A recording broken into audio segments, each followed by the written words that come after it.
Dokter Atabik, Bu. Mas Aldo, Dokter Atapik masukkan Mas. Oh, Dokter Atapik. Ya, Dokter Atapik Bismillahirrahmanirrahim. masukkan. Assalamualaikum warahmatullahi Di wabarakatuh. Yang saya hormati room Bapak 2. Dr. Haji Syarif Hidayat selaku penguji. Beliau adalah Kepala Kemenak Kabupaten Pemalang dan Dr. Atapik selaku mentor dari Mas Ahmad Sulaiman. Yang saat ini Mas Ahmad Sulaiman akan memaparkan rancangan aktualisasinya untuk dilaksanakan selama 1 bulan ke depan. Oleh karena itu, Mas Ahmad Sulaiman silakan untuk memaparkan dan boleh diawali dengan berdoa terlebih dahulu dipersilakan. Jangan lupa waktunya maksimal 6 menit. Itu nggih untuk Pak Atapik, sugeng nginjang Bapak. Sugeng Enjang, Bu. Alhamdulillah Bapak. Ini Mas Sulaiman mau memaparkan rancangan aktualisasi ya Bapak. Nanti mohon Nggih, nggih. penguatannya kurang lebih maksimal 4 menit Bapak. Untuk Mas Sulaiman dipersilahkan. Baik. Baik, terima kasih. Assalamualaikum warahmatullahi wabarakatuh. Yang saya hormati Bu Moderator, pembimbing saya, Bu Katamwati. Yang saya hormati Bapak Penguji, Bapak Dr. Syarif, dan pembimbing mentor saya, Bapak Dr. Atapik. Perkenankan saya untuk menyampaikan rancangan aktualisasi saya yang berjudul Review Panduan Akademik Berbasis Kurikulum OBE atau Outcome Based Education di Pasca Sarjana UIN Seisu Purwokerto. Pendahuluannya ada beberapa dasar hukum.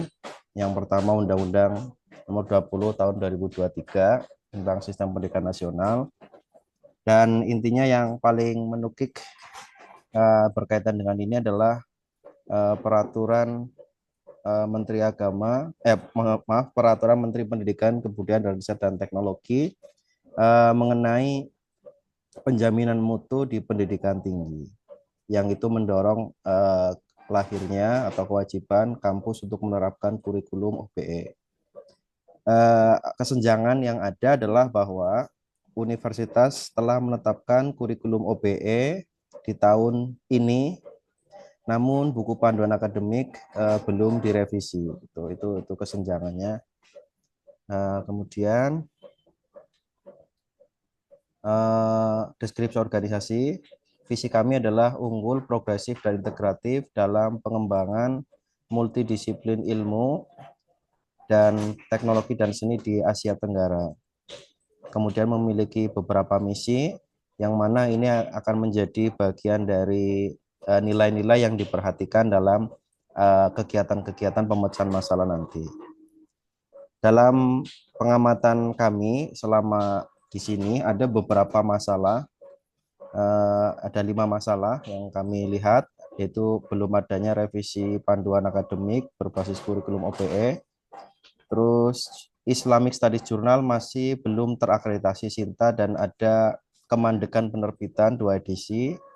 Terus nomor 3, gugus kendali mutu peserta sarjana yang tidak berjalan sebagaimana seharusnya. Terus Renstra peserta sarjana yang belum diperbarui, dan nomor 5, belum adanya dokumen mutu kebijakan panduan metrik dan juga formulir peserta sarjana yang diturunkan dari universitas. Berdasarkan analisis APKL ini, sisi aktual, problematik, kehalayakan, dan kelayakan, saya melihat bahwa revisi panduan akademik adalah hal yang paling urgen untuk diselesaikan dari 5 hal ini. Kemudian berdasarkan analisis USG, dari sisi urgen, keseriusan, dan pertumbuhannya, juga kami lihat ini yang meraih peringkat tertinggi ya berdasarkan scoring kami. Jadi itu yang kami lakukan. Maka permasalahan atau isunya adalah eh, belum adanya revisi panduan akademik berbasis kurikulum OBE. Rumusan isu terpilih adalah revisi panduan akademik berbasis kurikulum OBE di Pasca Sarjana UIN Seisu Purwokerto. Analisis Fishbone-nya ada beberapa, kita lihat dari 4 sisi ya, dari sisi main ya.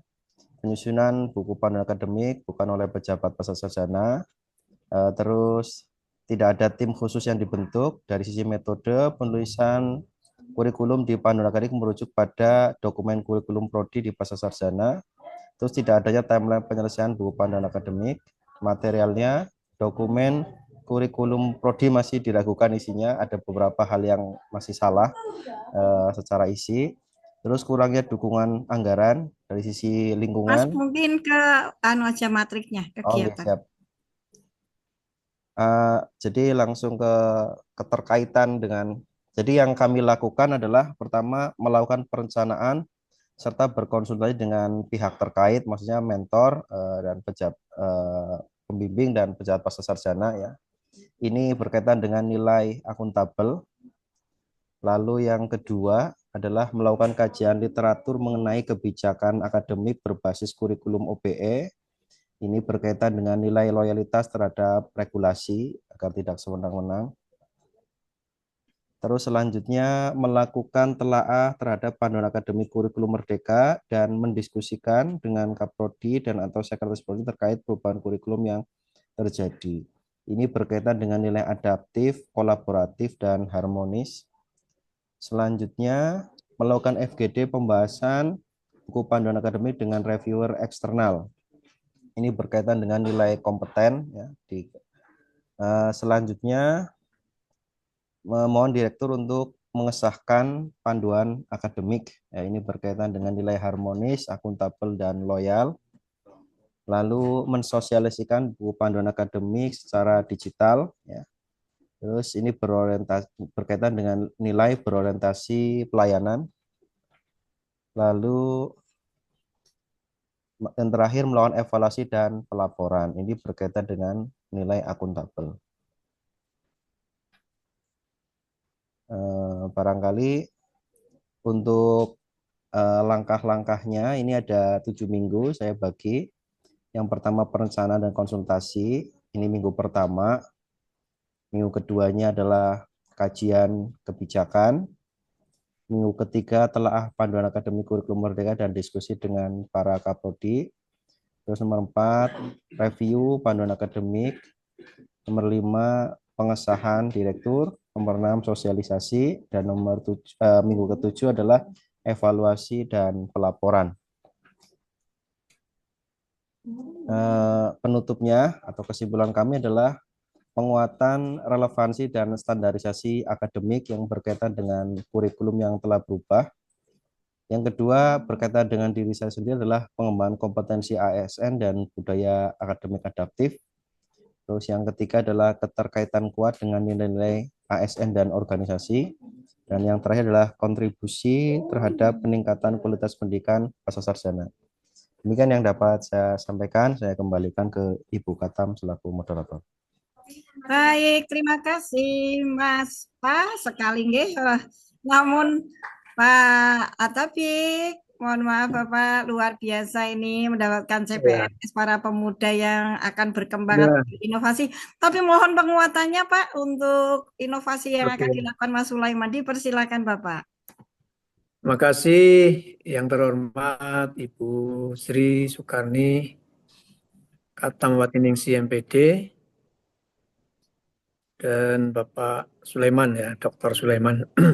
Ya, rancangannya sudah cukup bagus.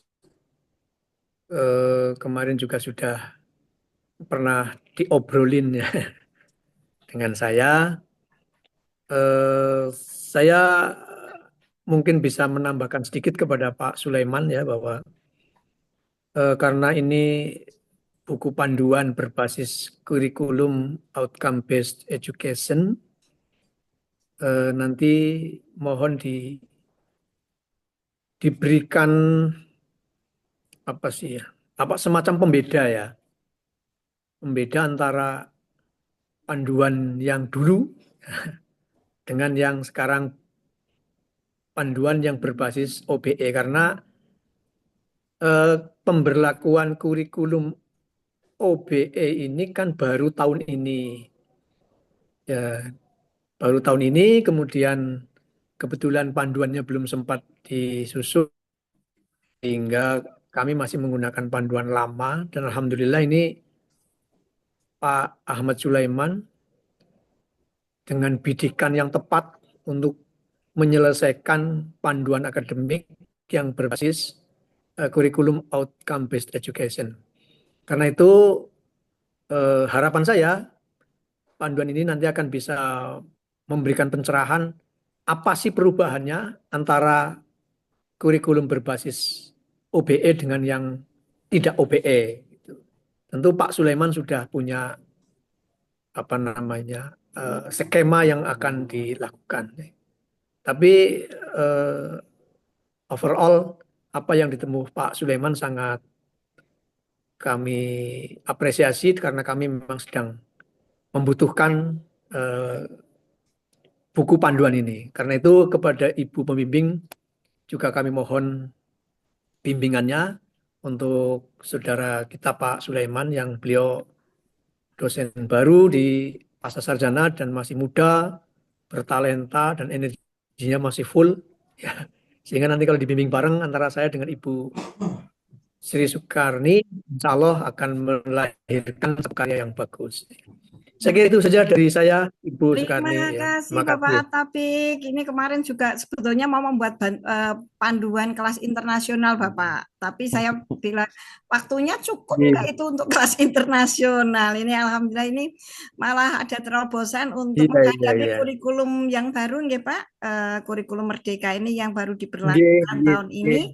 Dan alhamdulillah Mas Sulaiman ini sudah berusaha untuk membuat buku panduan yang masa kini yang tidak hanya secara manual Bapak kelihatannya kalau saya lihat itu Pak Syarif inovasi yang ditampilkan oleh Pak Dr. Ahmad Sulaiman ini dan mendapat dukungan dari Prof. Atapik ini. Monggo Bapak Syarif untuk bisa memberikan masukan ataupun beberapa pertanyaan. Dipersilahkan. Oke, terima kasih. Selamat pagi Prof. Prof. Atapik. Ini selamat pagi. Kelalen paling lah, ya surah apa-apa. Pak Syarif. Oh, ternyata mantan pernah jadi dosen. Ini sebenarnya memang terkait dengan saya mungkin kalau kemarin kan disertasi saya terkait krenah gitu ya, jadi mungkin nggak begitu nyambung dengan Mas Ahmad Sulaiman, tapi nggak apa-apa lah. Secara umum juga oke gitu ya, dan memang cuma tadi sebagian sudah disampaikan Prof. Atapik tadi, memang saya juga belum ngeh ini tadi. Yang lama kayak apa sih sebenarnya kan kayak gitu. Ya, yang baru yang diinginkan seperti apa. Artinya sebenarnya outputnya yang ingin nanti ingin dicapai itu kayak apa kan gitu kan. Dari rancangan yang dibuat oleh Mas Ahmad Sulaiman gitu. Kemudian yang kedua ini terkait waktu ini. Ini 7 minggu ya. 7 minggu selesai nggak Bang? Kira-kira selesai apa tidak? Tapi tentunya sudah dipertimbangkan ya. Monggo. Cuma tadi kalau melihat kegiatannya, aduh kok agak-agak khawatir ya. Ada FGD, ada apa segala macam tadi apa namanya review yang lama kan begitu.